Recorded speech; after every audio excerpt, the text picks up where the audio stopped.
Anna Murray Douglas today. God bless you. I hope you're having a good day. We're going to talk about Anna Murray Douglas today and talk about her life. And as we go live and we talk about Anna Murray Douglas and her life, there's so much that her life teaches me. And I love talking about her. I love reading about her and learning more about her. So I'm going to kind of jump into this. And her life really teaches me, not to care what other people think. Her life teaches me not to care what other people think. If you get one message out of her life, it's don't care what other people say about you. Don't care what other people think about you. Don't care what other people, how they assess you. You have to be your own person. And you may start out in life with things that you have to do that nobody really understands. People may not appreciate, but you can't let that define you. You can't let other people define you.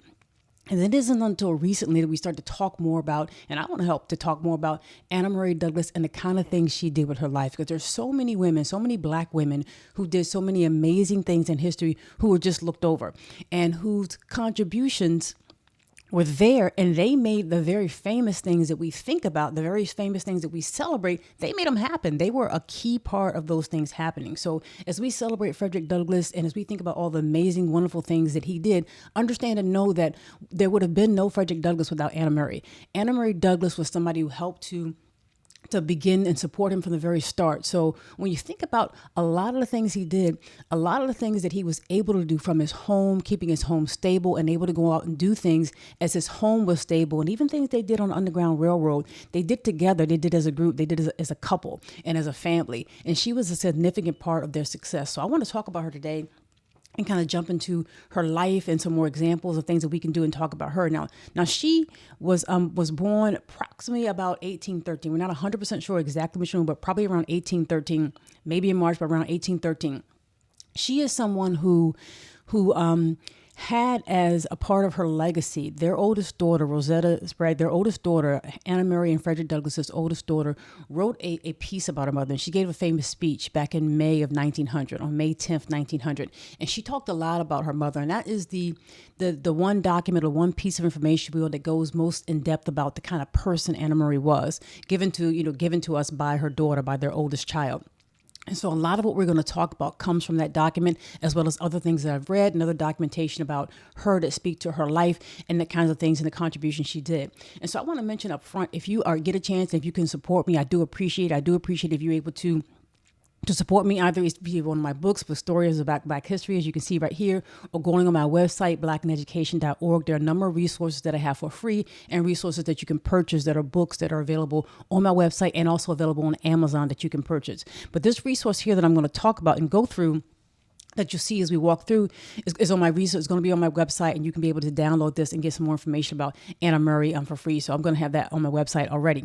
So let's dig into who she is and what kind of person she was. So she was born, as I mentioned, in about 1813. We think in about 1813. She was born in Caroline County, Maryland. So this is a part of Maryland which is along the eastern shore of the Chesapeake Bay. So this is actually the same part of Maryland, the general area of Maryland where Frederick Douglass was born. Now, they did not know each other at that time on the eastern shore. They didn't meet until he was in Baltimore, but they were born in the same general area of Maryland in Caroline County. Now, it's important to note when you think about just that area on the eastern shore of Chesapeake Bay, there are some other important people in history that are born in that general area. Harriet Tubman was born on the eastern shore of Chesapeake Bay, but farther south than what Frederick Douglass and Anna Murray were born. Henry Highland Garnett, for example, was also born on the eastern shore of Chesapeake Bay, not far from where she was born. So there are several people who go on to be very important in the struggle and the fight against slavery and on the Underground Railroad that were born in that eastern shore of Chesapeake Bay in Maryland. And they didn't necessarily always know each other at that time. But Anna Murray, she was born, we think, around 1813, not 100% sure. Her father's name was Bambara and her mother's name was Mary. They had been enslaved. And, unfortunately for them, their first 7 children were born in slavery. Their 8th child, which Anna Murray was their 8th child, was born outside of slavery once they were set free, once they were able to get their freedom. So she actually missed, thank God, being in slavery by 1 month. As you know, the condition of the mother, whether the mother was enslaved or not enslaved, determined the condition of the children. It was just horrible, right? It's just sickening. But her older siblings, the first 7 children of her family, of her mother and father, were born into slavery. And we don't know if they were sold off or exactly all that happened, but they were born into slavery. And then the remaining 5, of which Anna Murray was the eighth. The remaining five were born free. And so she was born in Caroline County, Maryland, on the eastern shores of the Chesapeake Bay, right there along a lot of waterways. And as I mentioned, she was a resourceful woman. She was somebody that, although she came from a small town and her parents had, their hands full, with their children and all that you would deal with being formerly enslaved people, being black people in Caroline County, and on the eastern shore in the 1800s, she decided that she didn't want to be a burden on her parents and that she would kind of move on to Baltimore. So she eventually moves on to Baltimore when she was about 17 years old. She moves to Baltimore when she's about 17 years old.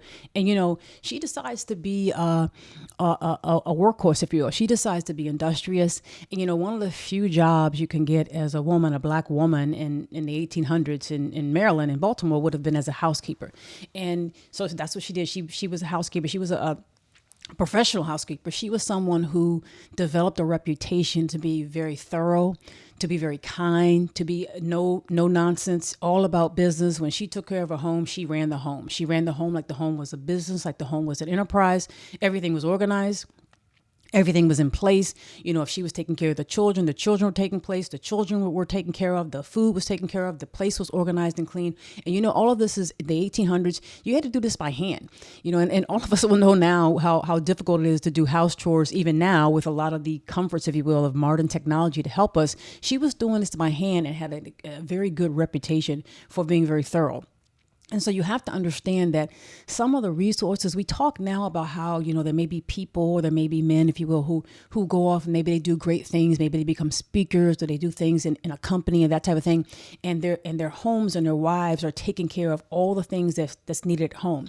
Everything that's needed at home for them to be able to go out, from their clothes being done to the children being taken care of, to the children being able to go to school or taking care of the children when they're sick, to food being in the house, to everything that person would need in order to have the wherewithal, the nutrition, the clothing, the resources to be able to go out and do the things they need to do. That's being done at home. Well, she was a person who did not miss that.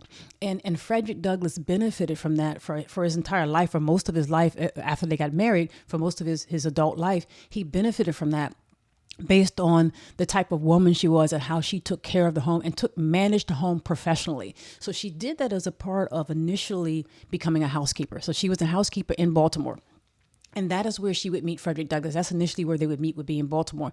Now, when they were in Baltimore, when they met, Frederick Douglass, as you may know, he was, as I mentioned, was born on the eastern shore of the Chesapeake Bay, probably in 1817. I know some people believe he was born in 1818. I don't think so. I think he was probably born in 1817, just from what I read. But let's say he was born, obviously, in the eastern shore, which would have made her maybe a few years older than him. When he was born on the eastern shore, he was enslaved. He was enslaved on the plantation of some very famous people in Maryland's history. And he ends up going to Baltimore as a gift. I mean, imagine giving a human being, a child, as a gift. He was given as a gift to his enslaver's brother in Baltimore. And the man's name was Hugh Auld. And so he spent some time in Baltimore as a child. And he goes back to the eastern shore in Maryland along the Chesapeake Bay. And that's where he has his famous fight where one of his enslavers who's trying to break him tries to beat him down, and he fights back and he beats the man. He doesn't allow the man to beat him. And it's after that and after some more period of time that he goes back to Baltimore. And when he goes back to Baltimore, he's a different man. He's a man who has had that interaction with the man who was trying to beat him, and he fought back and he beat him, and he had committed himself at that point in time. And he was a young man that he was never going to be beaten again. That he said, I was never going to have somebody put their hands on me again. I don't know what was going to happen, but I was never going to let somebody put their hands on me. That was never going to happen again. And he talks about a man without the ideal and the industry of force is no man at all. If you can't exert yourself when someone's trying to beat you, you're not a man. And so he had to come across that realization himself. And that's the kind of mindset he took to Baltimore when he came back to Baltimore and he ended up meeting Anna Murray. He was a different man. He was a new man now. And what happened in Baltimore is that Frederick Douglass befriended a group of free black people when he came back to Baltimore that second time. And he was a slightly older young man, if you will, a slightly older man. And he was a person who befriended a community of black people. And that wasn't something that was looked upon very, very profitably, or very lightly, if you will. A lot of the enslavers did not want their enslaved people mixing with free black people in Baltimore, because that would mean that maybe they would want to be free. Obviously, that would give them ideas of freedom, if you will. And so, and even reading and things like that would give them ideas of freedom. So Frederick Douglass did interact with free black people, and Anna Murray was one of the people that he interacted with and he met. Not only that, there was a group of church going people, and I believe she was one of those groups. So he met with other people who were part of churches, who were part of free groups, free blacks who were serving the Lord, who were Christian in their faith, who were, exercising and working in Baltimore, and they befriended Frederick Douglass. Now, this was a dangerous thing for them to do and a dangerous thing for him to do. But when somebody had the courage to interact with him, they welcomed him with open arms. They didn't shun them away, even though they know that they might also be held accountable or in trouble for befriending an enslaved black person. So Frederick Douglass is meeting with this group of church people in Baltimore who are free black people, and he's interacting with them. And as he meets Anna Murray, it appears that they begin to fall, in love, if you will, for immediately. They begin to have an attraction immediately. That's what it appears. They begin to have an attraction immediately. And an event happens that makes Frederick Douglass want to leave right away. So when he goes back to Baltimore, and as I said, he's a young man, he's already had that fight with the person who was enslaving him, trying to break him in the Eastern Shore of Maryland. He goes back to Baltimore, he's meeting these free black people, and Anna Murray's one of them. And in one particular weekend, he's working, he has to go work in shipyards. He's supposed to bring his money back to his enslaver, to Hugh Auld, who is the brother of his true owner. He's supposed to bring his money back to him. And sometimes maybe Hugh Auld would give him a few cents or something like that. But, Frederick thought that was ridiculous. How could I work all week, do all this hard work, and get paid and have to turn all of my hard-earned labor over to this man? He couldn't stand that, right? But in one particular weekend, he decides to go away for a weekend. He had mentioned that he was going to go, but I don't know that he told Hugh that he was going to go for as long as he did. He decides to go away for a weekend. And I think Anna was probably with him when he went, because it was a camp meeting outside of Baltimore, where a group of free black people, not just him, but a group of people were part of this camp meeting, a part of a church revival, if you will, outside of Baltimore. So he went on a Friday, and because of his lateness getting off work, he could not go give his money, all of his hard-earned money, to the person who was enslaving him. He took it with him to Baltimore, and he stayed the week, and he stayed a couple of nights, a night or two. And probably, I believe Anna was probably with him. He stayed there, and when he got back, Hugh Auld was furious. His enslaver was furious with him. He was like, "What do you think you're doing? What do you think you think you're free? What do you think you're doing? You think you have the ability to go where you want? This is ridiculous, right? You have the ability to go where you want. This is what slavery was like. You think you can just go wherever you want and just keep my money and just do whatever you want to do?" So he was mad. And Hugh Auld was about to hit Frederick Douglass. And Frederick Douglass was like, you know what? I had committed already in my life that I was never going to be beaten again.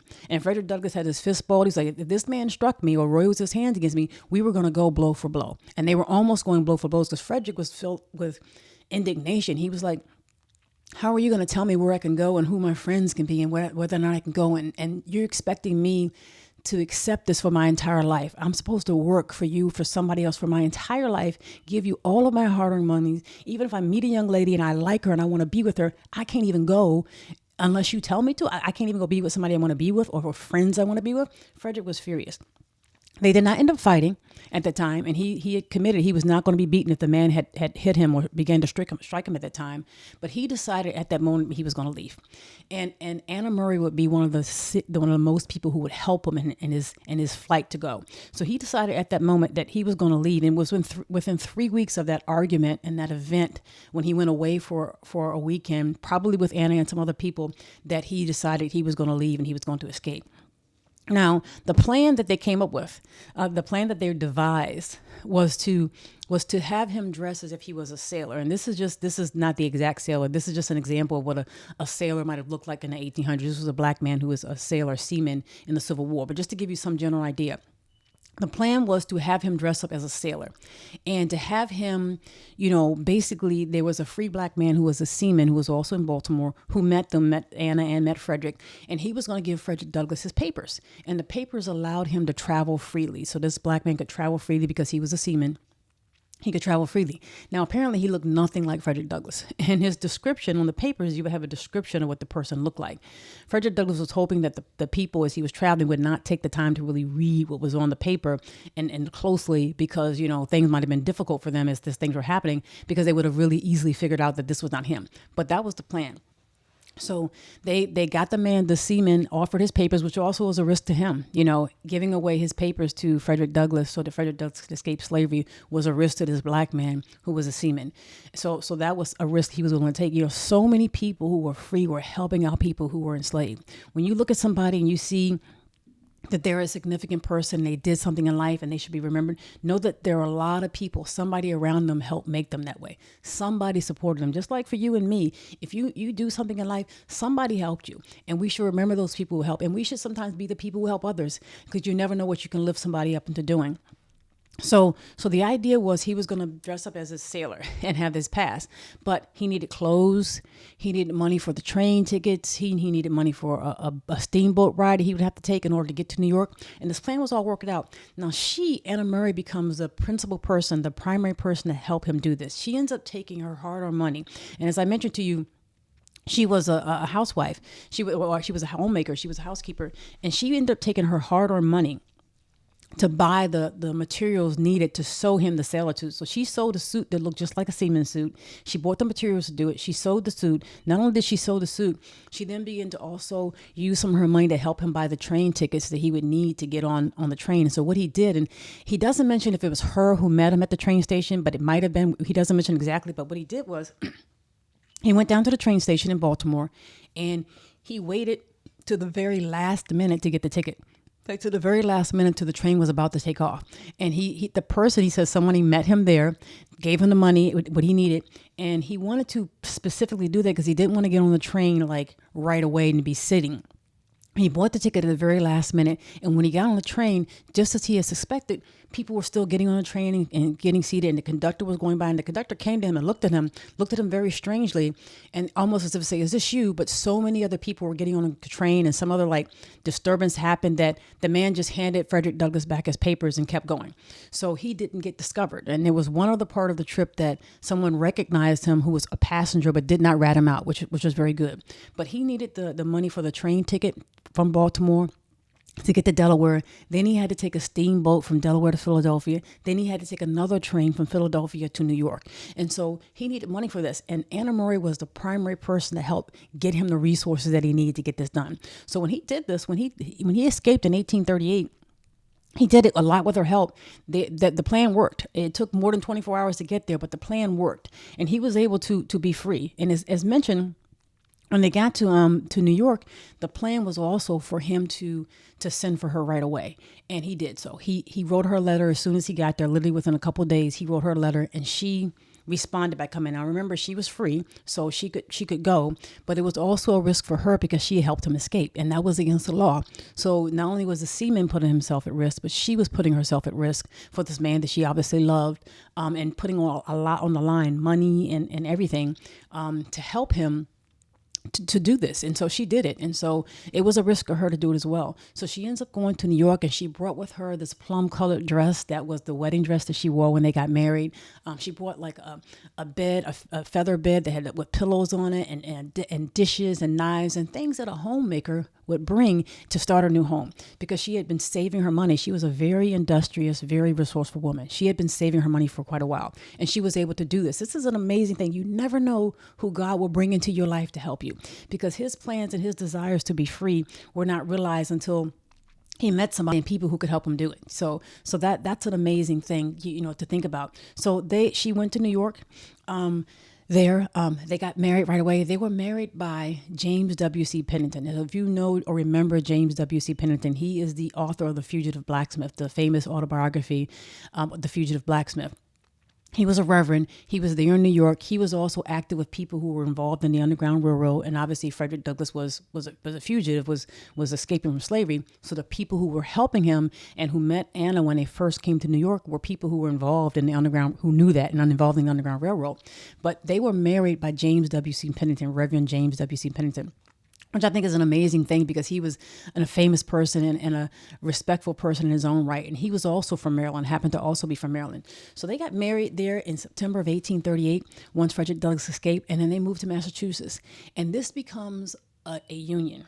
Just as she helped him every bit of the way from the very beginning with spending her own money to help him get the resources to be able to get the tickets to get out of slavery, to get the resources to get to New York, as well as even sewing the clothes that he needed for the outfit for the sailor. She was there every step of the way, and this was a partnership. So as she bought her knives and her dishes and her bed and resources, they were able to make a home. And remember, she was someone who was a professional homemaker. If you look at her daughters at her daughter's account, and this is their first daughter, this is their older child, Rosetta Douglas here. And she writes and talked about her mom. She said her mom was no nonsense. That yes meant yes and a no meant no. It wasn't like you came back to the mom like several times asking. If mom said no, mom said no. Whatever mom said, she meant it. And she was a strict disciplinarian. And so was Frederick Douglass. But apparently Frederick Douglass was a little bit easier than the mom was. He wasn't as strict as the mom was. And so they started their life together in Massachusetts. He goes out and gets hard jobs. She goes out washing. And washing in the 1800s is washing all by hand. That's like, hard work. You are doing all this by hand. You're washing people's clothes. You're setting them out. You're helping them to get dry. You're doing all this. This was not easy. This was laborious work. He was also doing hard jobs. Whatever jobs he could get in the shipyard or cleaning chimneys or whatever he could do, he was cutting wood. They were doing hard work together as a family as they started out in Massachusetts. It was not just him. It was a group, and they were on it together. Now, what would happen is, Frederick Douglass would become, famous by joining the Anti-Slavery Society and the anti-slavery movement in Massachusetts. And he would begin to be a speaker and an orator. And, the way he talked about what he said about slavery was so captivating. It was such an eye-opener for people in New England at that time. They had heard many people speak, but many of them had never heard a black man, a black person who had actually been in slavery, speak about slavery themselves, speak about the issues, and speak about it so forcefully. He wasn't hiding from anybody. That fight that he had back in the Eastern Shore of Maryland, was still in him. That he was never going to be beaten again. He was never going to let somebody just hit him. He was going to stand up. That was in him in a way that came out in his speaking. And so the family began to have more and more attention. And as this was happening and this was growing, they were also having children and having babies. So that was also something that was happening in their lives. And then he ends up, and I'll show it you really quickly just so you can get an idea of who their children were. So Anna and Frederick Douglass. So this is their first daughter, their first child, Rosetta. That's their first child. And then their next three children are boys. So Rosetta is the first child. And then there's Lewis Henry, who you can see there. And then there's Frederick Douglass Jr., and then there's Charles Douglass. And Charles Douglass is famous for helping to start a free black community later on in the later part of the 1800s in Maryland called Highland Beach. That was their youngest son, Charles Douglass. They had a fifth child who was named Annie, but she died at a young age, so she did not live until adulthood. So they had 5 children, 4 of whom survived into adulthood. So this is going on, and you can see the time frame. Their children are born in 1840, 1842, 1839. Their children are born in the 1840s. And this is all around the time and all before the time that Frederick Douglass is about to write his narrative of the life of Frederick Douglass, and he's about to go to Europe. So he writes the narrative of the life of Frederick Douglass in 1845. And part of the reason why he wrote it was that when he was on the lecture circuit as an orator, so many people were saying that, criticized him, saying, you were never a slave. You had never been enslaved, because he was too eloquent and too smart, they say, to have ever been enslaved. And that's just a ridiculous, racist thing to say. But he wrote his autobiography partly in response to that, to shut up that criticism and to speak about slavery in a way that really had not been spoken about before. What he did when he talked about the Eastern Shore of Maryland, where they were all from, he talked about specific names. He talked about people. He gave dates as best he could. He gave receipts, so to speak.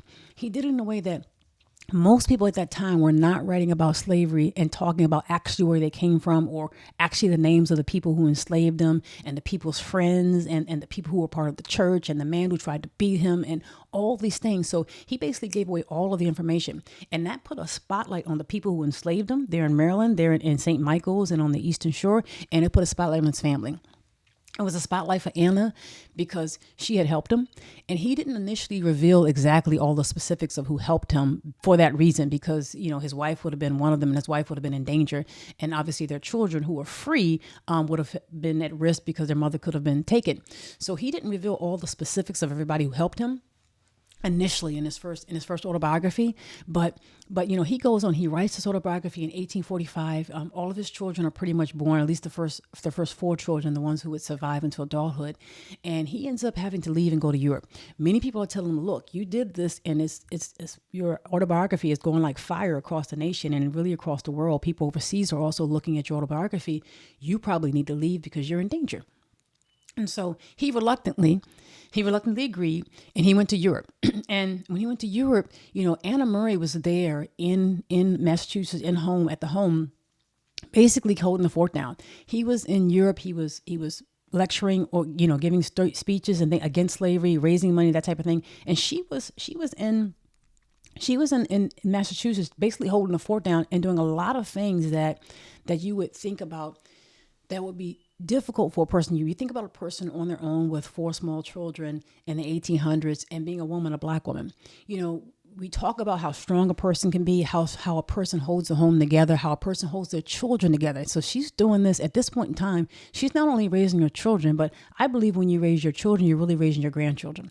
The things that she did at this point in time to keep her family together and to keep them solid were things that her grandchildren benefited from because of how she raised her children.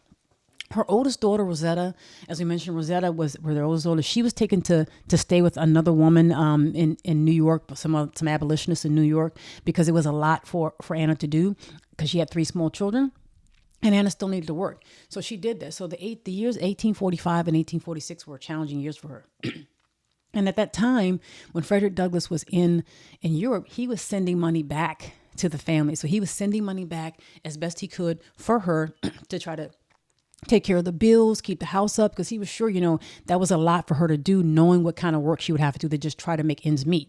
And she did this. So while he was gone, while she was doing this, she was keeping the house up. She was also binding shoes at her home. She was an entrepreneur, so to speak, contracting, binding shoes. So at that time, everything's done by hand. So imagine taking a shoe and having to bind the leather to the sole of the shoe and to sew it on by hand. That was something that she was doing from her home. And the money that she made from binding shoes, she would set aside a certain amount of money and give it to the Anti-Slavery Society in Massachusetts there to support meetings and organizations and things they were doing on the Underground Railroad to help people who were free or to fight against slavery, while she was also taking care of her home. She was a remarkable woman. So when Frederick Douglass was finally freed, and there's a whole story behind that, when he was finally freed, he came back to the United States in 1847. So he gets there in 1847, and he's sitting there, and he's talking with Anna, and they have a conversation, because this is a remarkable thing that's going on where, he's free, and now they're sitting there back. And they have a conversation. As they have their conversation and they're talking about money and they're talking about the bills and everything that they have to deal with, they are sitting there and he's saying, I understand that things were hard, I'm sorry, but I want to make sure whatever debts we've incurred, whatever, loans or debts you've had to incur, as a result of me being gone, let me know so we can take care of them. Let's address that. Let's address that financially. She gets up from the table. She doesn't say a word. She walks over to the drawer where the banknotes, and she opens up the drawer and she pulls out a bank book. And in the bank book, she sets it on the table and was there. And in the bank book had every single piece of money, if you will, that he sent her. It shows the bank deposits for every bit of money that he sent her and all of her work. Every bank deposit, every bank transaction was in that bank book. And she put to use every single penny that he sent her. And so although he thought that she was in debt, she incurred no debt. She went into debt from nobody, borrowed nothing from anybody in this whole time that he was gone during the years 1845 and 1846. That's the kind of woman she was. She was a remarkable woman. And in the meantime, while not incurring debts and taking care of her small children, she was also volunteering and giving money to the Anti-Slavery Society in Massachusetts. And so she was a woman who was very strong, very organized. And as I mentioned, she was a woman who could handle herself financially. When you think about what it takes to run a household, when you think about the organization it takes, the financial organization it takes to run a household, she was a woman who was exemplary in this. She was a woman in some ways managed her money better than he managed his, just because of things that went on in his life and a business. But she was a remarkable person, a remarkable woman who handled many things. Now, what would happen after that? They eventually, as you know, would move to Rochester, New York, and he would start the North Star. And when he goes into Rochester, New York, he's already doing things, as we know, already fighting against slavery, already on the circuit. He starts the North Star. He's written his book, The Narrative of the Life of Frederick Douglass, and he's also very active on the Underground Railroad. And this is where we believe he met Harriet Tubman. Harriet Tubman talks about later on in her life about the people who were part of her trek, if you will, or her stops on the Underground Railroad as she made her way to Canada from Maryland, from the eastern shore of Maryland, the area where they were all from, the same area where they were from. She talks about it, and she mentions specifically in her interview later on in her life that for all the stops, all the people she was meeting in Delaware and New York, and when she got to Rochester, Frederick Douglass and Anna Mary Douglas's home was the last stop for her on the Underground Railroad before they made it to Canada. And so she names him. And Frederick Douglass is working on the Underground Railroad, risking his life, and so was Anna Murray. They end up being active, not just talking, not just even giving money. They're actively helping people be free, and they open their home to people to stay there. And at least on one occasion, Harriet Tubman stayed at their home, we believe with about 11 people at their home. Now, Frederick Douglass had added on to their home there in Rochester. He had expanded the home so they could have a suite of rooms, if you will, that people could stay in who were running away from slavery. These were people who were committed. These were people who committed. He was willing to expand his home to set up additional rooms so the people who came to him to escape from slavery would have a place to stay. And she was someone who, her daughter says, would get up any time of the day or night. Whenever somebody came at the door, she was up. She was ready to help them. She gave them provisions. She gave them food. She gave them clothing, whatever types of things they needed, no matter what time of the day or night they needed it. She was right there with them. This was truly a couple. This wasn't just Frederick Douglass by himself. This was Frederick Douglass and Anna Murray Douglass working together on the Underground Railroad and to build a life and to start a family. Now, she eventually went to Washington, D.C. when they moved to Washington, D.C., and he got jobs in Washington, D.C., and also worked on a newspaper for a brief time in Washington, D.C. And she ended up dying in 1882. And even on her deathbed, her children remember that she was still directing the house. She had a stroke, I believe, and she was somewhat paralyzed, but she was still directing the house on her deathbed. She was telling them what to do, and she was telling them how to take care of her. And they actually said she was actually helping them take care of her on her deathbed. That was the kind of woman she was. So she was a remarkable woman who I believe should be respected. We should never forget the lesson comes in my life. Don't care what people think about it. Do the things that you need to do with your life. Be the kind of person you would need to be. And I think she's somebody who should be remembered and should be mimicked, if you will. And it's no understatement. It's honest when you say that there would have been no Frederick Douglass had there not been an Anna Mary Douglass. So I want to remember her and thank her for everything she did, because there would have been no Frederick Douglass without her. So God bless you. Thank you so much for sharing this. Tell somebody about this. Tell somebody about Anna Mary Douglass and this history. I appreciate it. Thank you so much. God bless you.